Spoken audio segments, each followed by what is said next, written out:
오늘 큐티 본문 누가복음 23장 44절로 56절까지 말씀입니다. 때가 제6시쯤 되어 해가 빛을 잃고 온 땅에 어둠이 임하여 제9시까지 계속하며 성소의 휘장이 한가운데가 찢어지더라. 예수께서 큰 소리로 불러 이르시되 아버지 내 영혼을 아버지 손에 부탁하나이다 하고 이 말씀을 하신 후 숨지시니라. 백부장이 그 된 일을 보고 하나님께 영광을 돌려 이르되 이 사람은 정녕 의인이었도다 하고 이를 구경하러 모인 무리도 그 된 일을 보고 다 가슴을 치며 돌아가고 예수를 아는 자들과 갈릴리로부터 따라온 여자들도 다 멀리 서서 이 일을 보니라. 공회의원으로 선하고 의로운 요셉이라 하는 사람이 있으니 그들의 결의와 행사에 찬성하지 아니한 자라. 그는 유대인의 동네 아리마대 사람이요 하나님의 나라를 기다리는 자라. 그가 빌라도에게 가서 예수의 시체를 달라 하여 이를 내려 세마포로 싸고 아직 사람을 장사한 일이 없는 바위에 판 무덤에 넣어두니 이날은 준비일이요 안식일이 거의 되었더라. 갈릴리에서 예수와 함께 온 여자들이 뒤를 따라 그 무덤과 그의 시체를 어떻게 두었는지를 보고 돌아가 향품과 향유를 준비하더라. 계명을 따라 안식일에 쉬더라. 아멘. 오늘 본문은 예수님께서 십자가에 죽으신 장면과 그것을 목격한 자들의 반응을 다룹니다. 먼저 예수님의 마지막 십자가에서의 모습을 살펴보도록 하겠습니다. 44절 말씀입니다. 때가 제6시쯤 되어 해가 빛을 잃고 온 땅에 어둠이 임하여 제9시까지 계속하며 예수님은 우리나라 시간으로 보자면 오전 9시에 십자가에 못 박히셨고 오후 3시에 숨을 거두셨습니다. 총 6시간 십자가에 못 박혀 계셨던 거죠. 그렇게 못 박혀 있던 중에 정오부터 오후 3시까지 약 3시간 동안 해가 빛을 잃고 온 땅에 어둠이 가득했다고 기록하고 있습니다. 이렇게 온 땅에 어둠이 임한 것은 두 가지의 의미를 동시에 가지고 있습니다. 첫 번째 의미는요, 사탄의 공격과 결과를 뜻합니다. 예수님을 십자가에 못 박도록 사람들을 미혹하고 선동한 사탄의 공격으로 결국 예수님이 십자가에 못 박히는 비극이 발생했다는 것을 의미해 줍니다. 그러나 두 번째 의미는요, 요엘 2장 30절과 31절에 기록된 여호와의 크고 두려운 날을 뜻합니다. 이 날은 하나님의 구원의 빛이 어둠을 물리치고 온 세상에 퍼져나가는 날입니다. 즉 예수님의 죽음을 통해서 하나님의 죄사함과 구원이 모든 민족을 향해 퍼져나가는 순간을 의미합니다.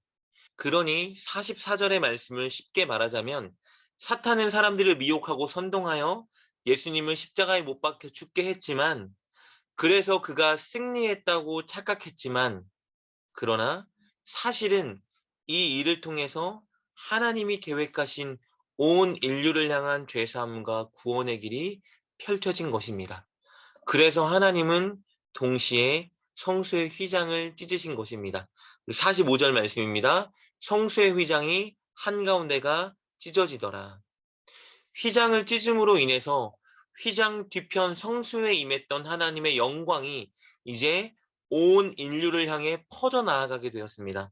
역으로 말하자면 제사장만 유일하게 휘장을 통해 하나님의 임재 앞으로 나아갈 수 있었다면 이제는 그 휘장이 찢어짐으로 인해서 모든 사람이 하나님께 나아갈 길이 열린 것입니다.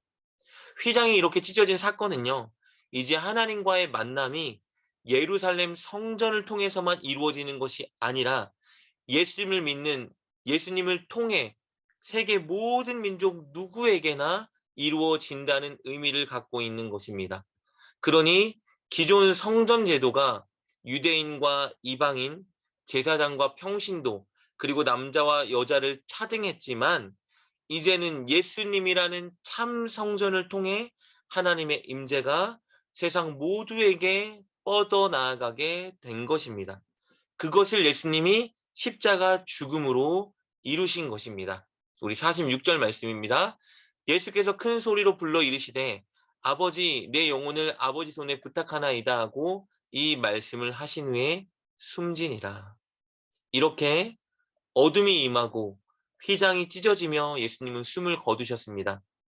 마지막 순간 예수님은 시편 31편 5절의 말씀을 인용하여 아버지, 내 영혼을 아버지 손에 부탁합니다. 라고 간구하셨습니다. 끝까지 하나님에 대한 신뢰를 보이며 하나님께 자신을 맡기신 것이죠. 이어서 본문은요, 예수님을 믿고 따르던 무리들의 반응을 묘사해 주기 시작합니다. 먼저 백부장의 반응입니다. 47절입니다. 백부장이 그 된 일을 보고 하나님께 영광을 돌려 이르되 이 사람은 정녕 의인이었도다 하고, 그는 예수님의 죽음에 대해 하나님께 영광을 돌리며 반응합니다. 누가복음에서요, 하나님께 영광을 돌리는 행위는 보통 예수님을 통해서 하나님이 일하고 계신다는 것을 깨달았을 때 사용된 표현이었습니다. 그러니 백부장은 예수님의 십자가 죽음과 십자가 위에서 하신 말씀들을 통해서 하나님께서 일하고 계시다는 것을 느꼈습니다. 그래서 그는 하나님께 영광을 돌린 것이죠. 그리고 그는 예수님을 정녕 의인이었다고 고백합니다. 여기서 이 의인이라는 고백은요, 죄가 없다는 의미도 있지만 동시에 하나님의 고난받는 종이라는 의미도 가지고 있습니다. 그러니 그는 하나님의 종 예수를 통해 하나님의 일하심을 고백하며 하나님께 영광을 돌리고 있는 것입니다. 그리고 두 번째, 십자가 주변에 모인 무리들의 반응을 보겠습니다. 48절입니다. 이를 구경하러 모인 무리도 그 된 일을 보고 다 가슴을 치며 돌아가고, 그들은 가슴을 치면서 자신들이 한 일을 후회하며 통회했습니다. 예수님을 십자가에 못 박으라고 외쳤던 자신들의 어리석은 행동을 그들은 후회하며 한탄했습니다. 이것은 장차 회개로 이어질 것입니다. 그리고 세 번째는요, 예수님을 계속 따라왔던 여인들의 반응을 보겠습니다. 49절과 50절 말씀입니다. 예수를 아는 자들과 갈릴리로부터 따라온 여자들도 다 멀리 서서 이 일을 보니라. 돌아가 향품과 향유를 준비하더라. 계명을 따라 안식일에 쉬더라. 여인들은 예수님이 죽자 예수님 시체에 발라드릴 값비싼 향품과 향유를 준비했습니다. 예수님의 장례를 잘 치러드리고 싶었기 때문입니다. 마지막까지 예수님을 향한 사랑과 헌신을 가졌음을 그들의 행동이 보여주고 있는 것이죠. 그리고 마지막으로 아리마대 출신 요셉이 보인 반응을 살펴보도록 하겠습니다. 50절, 51절에 기록된 것처럼 그는 예루살렘 최상층에 속한 공의 의원이었으나 선하고 의로운 사람이었습니다. 그는 사내들인 공회 멤버들이 예수님을 죽이고자 했을 때 그 결의에 찬성하지 않았습니다. 왜냐하면 예수님을 믿었기 때문이겠죠. 이 요셉이 예수님의 죽음에 보인 반응은요, 예수님의 시체를 모셔다가 잘 장사해 드린 것이었습니다. 왜냐하면 그는 예수님을 명예로운 장래의 주인공으로 만들고 싶었기 때문입니다. 로마 당국은 보통 반역자들의 시신을 가족들과 친구들에게 내어주지 않습니다. 왜냐하면 범죄자들을 순교자나 영웅으로 떠받들어 모방할 염려가 있었기 때문입니다. 그러나 요셉은 52절에 기록된 대로 빌라도에게 찾아가 직접 예수님의 시체를 달라 부탁합니다. 빌라도가 그에게 시체를 내어준 이유는요, 그는 예수님의 유죄를 확신하지 않았었고, 또 예수님의 시체를 요구한 자가 예수님의 가족이나 추종자가 아니라 사내들인의 존귀한 의원이었기 때문입니다. 그렇게 예수님의 시체를 받아온 요셉은 예수님의 시체를 씻기고 기름을 바르고 세마포 옷을 입혀드렸습니다.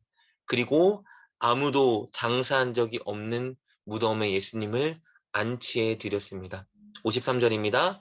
이를 내려 세마포로 싸고 아직 사람을 장사한 일이 없는 바위에 판 무덤에 넣어두니. 이렇게 오늘 본문에 묘사된 예수님의 죽음에 반응한 자들은요, 한 가지 공통점을 가지고 있었습니다. 그것은요, 그들은 다 된 일을 보았다라고 기록되어 있다는 것입니다. 그들은 예수님께서 십자가에 하신 말씀을 보았고, 예수님께서 십자가에 박혀 돌아가신 것을 보았습니다. 즉, 그들은 예수님 죽음에 대한 증인이죠. 하나님은 예수님의 죽음을 통해 휘장을 찢으시면서 이제 죄사함과 구원이라는 복음이 온 세상에 퍼져나가게 하실 것입니다. 그 일을 바로 오늘 본문에 묘사된 이들을 통해 이루실 것입니다. 예수님이 부활하시고 승천하실 때 이들은 예수님의 신실한 증인이 되어 복음을 전하는 자가 될 것입니다. 그렇다면 오늘 본문을 통해서 우리는 증인의 자격에 대해 살펴볼 수 있습니다. 바로 증인은요, 가슴을 치며 자기의 죄를 회개하는 자고 예수님을 향해 끝까지 신실하게 사랑과 헌신을 보여주는 자입니다. 사랑하는 여러분, 하나님은 저와 여러분을 증인으로 부르셨습니다. 우리는 늘 가슴을 치며 우리의 죄 때문에 애통하는 자가 되어야 합니다. 그리고 더 나아가 예수님처럼 죄인들의 죄를 위해 애통하는 자가 되어야 합니다.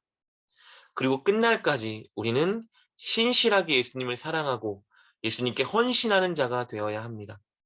오늘 그 은혜를 달라고, 그 마음을 달라고 하나님께 기도하는 여러분 되길 주님의 이름으로 축복합니다. 그리고 예수님께 헌신과 사랑을 표현하기 위해 여러분이 실질적으로 할 수 있는 일들을 고민하고 꼭 실천하는 여러분 되시길 주님의 이름으로 축복합니다. 기도하겠습니다. 하나님, 독생자의 죽음을 통해 우리에게 죄사함과 구원이라는 놀라운 은혜를 주시니 감사합니다. 우리에게 주신 이 놀라운 은혜를 우리가 전하는 증인이 되게 하여 주옵소서. 우리가 늘 죄 때문에 애통하게 하시고 신실하게 예수님을 사랑하고 헌신하는 자가 되게 하여 주옵소서. 예수님의 이름으로 기도드립니다. 아멘. 오늘 말씀을 통해 깨닫고 결단한 것은 무엇입니까? 그것을 붙들고 하나님께 기도합시다. 그리고 그렇게 실천하며 하루를 살아가는 여러분 되시길 주님의 이름으로 축복합니다.